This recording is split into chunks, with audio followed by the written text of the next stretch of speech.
Alors maintenant, c'est la dernière séquence, je crois. C'est certainement la plus spectaculaire de tout ce congrès. C'est celle qui va vous surprendre le plus, je pense. C'est le docteur Ben Moussa qui s'est trouvé un jour devant le cas d'un homme. Je ne vous dirai rien d'autre plus que sur cet homme. Regardez le film et vous allez voir. Il est venu pour se faire greffer des cheveux. Bon, alors docteur, allez-y. Bon, on va vous présenter une petite vidéo, hein, courte, juste 8 minutes. Il est quand même assez tard, donc je pense. Ça va, on est dans les temps. On est bon. Donc la présentation est sur la BHT, donc c'est ce qu'on appelle le Body Hair Transplantation, donc c'est un peu une évolution, si on veut, de la FUE. Au niveau de la FUE classique, la zone donneuse, c'est le cuir chevelu, la partie arrière. Ceci dit, il y a des patients qui n'ont pas une bonne zone donneuse, ils ne veulent pas forcément avoir recours à la dermopigmentation, donc il faut leur trouver une alternative. Donc on peut faire... On peut mettre en marche la vidéo. Donc voilà le patient. Donc vous voyez une alopécie assez marquée. Bordure frontale, vertex, exigeant, voulant retrouver une chevelure dense. Et à l'examen macroscopique, on se rend compte que la zone donneuse du cuir chevelu n'est pas terrible. Donc il faut trouver d'autres alternatives, notamment la barbe. Et surprise justement sur ce patient, un patient très poilu. Donc en gros, la technique BHT, la zone donneuse devient tout le corps. On n'a pas une zone spécifique, mais tout le corps où il puisse y avoir des poils. Donc généralement, les zones les plus utilisées sont la barbe, le torse et le pubis. Donc c'est quand même assez compliqué de faire accepter aux patients qu'on va leur greffer des poils du pubis. Donc c'est vraiment ce qu'on utilise en dernier pour des raisons que vous comprenez. Donc donc là, l'anesthésie locale de la zone donneuse du cuir chevelu, donc une zone donneuse assez faible. Le roller a déjà été passé. Comme je vous ai montré tout à l'heure, l'utilisation du micromoteur. On a pu prélever 1300 greffons, enfin 1300 unités folliculaires du cuir chevelu. Donc un nombre assez modéré par rapport à ce qu'on a l'habitude de faire. Ça, c'est sur l'arrière. Oui, cuir chevelu, là, je parle encore du cuir chevelu, juste. Hein, on est toujours sur le cuir chevelu, là. Hein, bon. Oui, mais généralement, on prélève plus. Ceci dit, on n'en a pas prélevé autant, c'est pas parce qu'on ne pouvait pas, mais c'est qu'en plus, c'était des greffons fins, de mauvaise qualité, on savait que leur intégration était en péril, donc on n'a pas trop voulu forcer sur cette zone. On est passé par la suite à la barbe. Donc toujours, ce qu'on prélève au niveau de la barbe, c'est la partie centrale, parce qu'on a quand même peur des micro-cicatrices qui puissent rester, éventuellement, même si on utilise des punchs de 0,65 à 0,80. Donc la partie centrale, donc, qui sera toujours camouflable, enfin qu'on pourra toujours dissimuler si jamais il y a des micro-séquelles cicatricielles, bien sûr si le patient se rase. Donc là, vous êtes dans la barbe. Là, on est au niveau du prélèvement de la barbe. Donc on a pu en prélever 1100, ce qui est un chiffre considérable pour une barbe. Donc un patient qui avait une très forte densité au niveau de la barbe.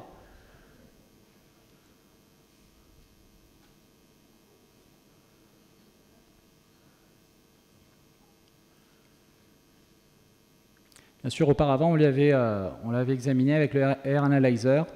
Donc on s'était bien juste rendu compte de sa zone donneuse faible au niveau du cuir chevelu. Et oui, ici, vous avez vu plein de cheveux à 2 à 3 cheveux. Donc au niveau de l'anesthésie locale du torse, donc le protocole varie légèrement. Il faut savoir que c'est une zone qui est plus douloureuse que les autres. Donc on peut avoir recours à la sédation au propofol, comme je vous ai dit tout à l'heure. On a commencé par un petit traçage de la zone donneuse où on a pu prélever 1000 greffons et on voyait qu'on pouvait encore en prélever davantage, même le double. Donc on a amplifié justement cette zone le traçage de cette zone donneuse au niveau du torse. On a réussi à en prélever plus de 2300, ce qui est un chiffre considérable pour un torse. On peut avoir une photo de son torse? Oui, par la suite. Enfin, on l'avait avant, oui. Avant? Non. Avant, il y avait une photo du torse. Si, on l'a vu, le torse du patient. Si, elle est passée. On peut la remettre en arrière une fois que ça aura fini.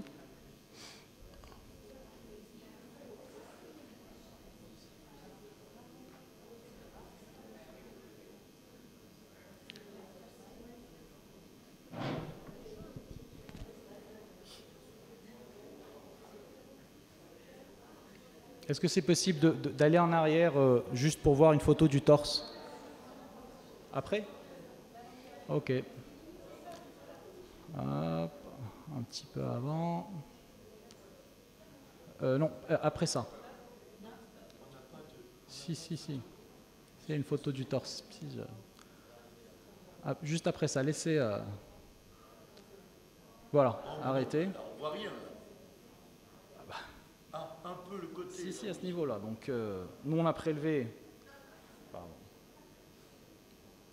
Ça marche pas. Ça marche plus le laser. Donc, on a prélevé toute cette zone. Il faut savoir que c'est beaucoup plus simple et beaucoup plus facile de prélever lorsqu'il y a un support ou un soutien osseux. Vous pouvez me dire, on pourrait en prélever 5000 si on voulait, en prélevant de l'abdomen aussi. Mais le manque de soutien ou de support osseux difficulte la prise. Donc voilà, si on peut retourner là où on était.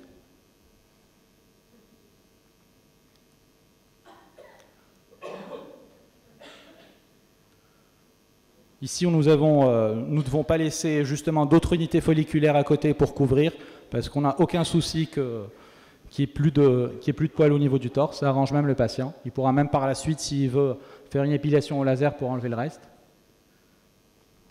Donc au niveau du triage, c'est là et du comptage des greffons, on a commencé à trier les greffons ou les unités folliculaires provenant du torse et de la barbe. Et c'est là qu'on a remarqué, que vous allez voir par la suite,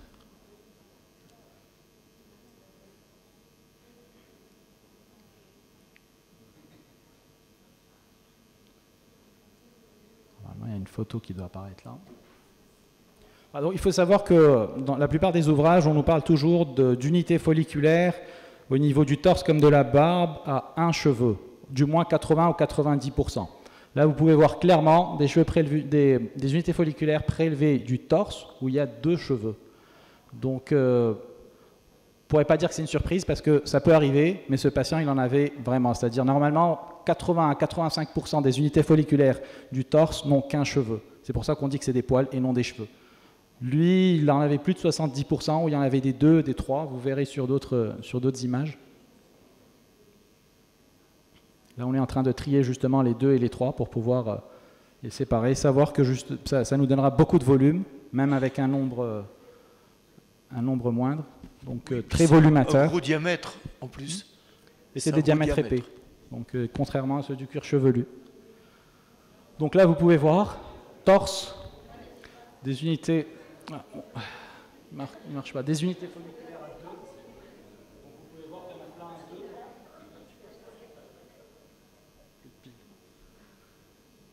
Et il y en a même à 3.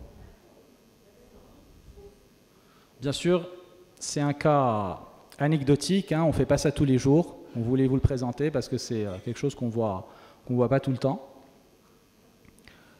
Donc voilà, là vous allez en voir à 3.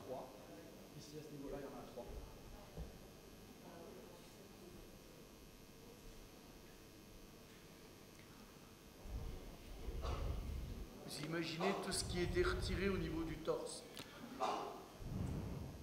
Procède à l'implantation par la suite sous anesthésie locale.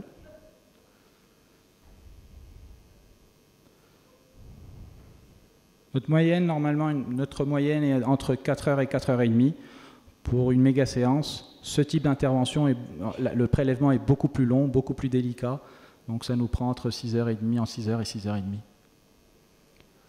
Mais il faut savoir, voilà, comme je vous ai dit, tout le corps devient une zone donneuse. On n'a pas de limite. Il faut bien sûr que le patient puisse avoir un torse assez dense, une barbe assez dense.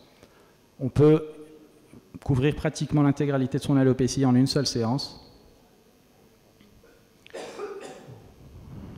juste après la greffe. Donc vous allez voir une photo, vous allez voir qu'on a couvert une grande majorité de son alopécie. Alors, il faut savoir que c'est un patient qui n'habite pas Marrakech. On lui a demandé, on a énormément insisté sur l'envoi de photos, de vidéos pour pouvoir vous présenter les résultats par la suite avec un peigne. Donc vous allez les voir.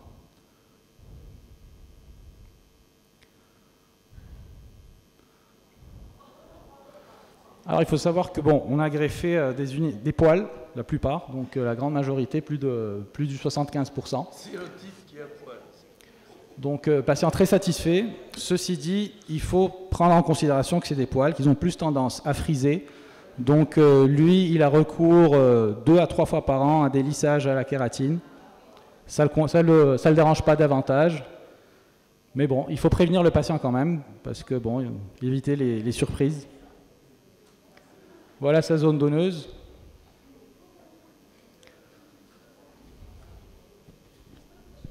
C'est certainement la première fois qu'une telle opération a été réussie.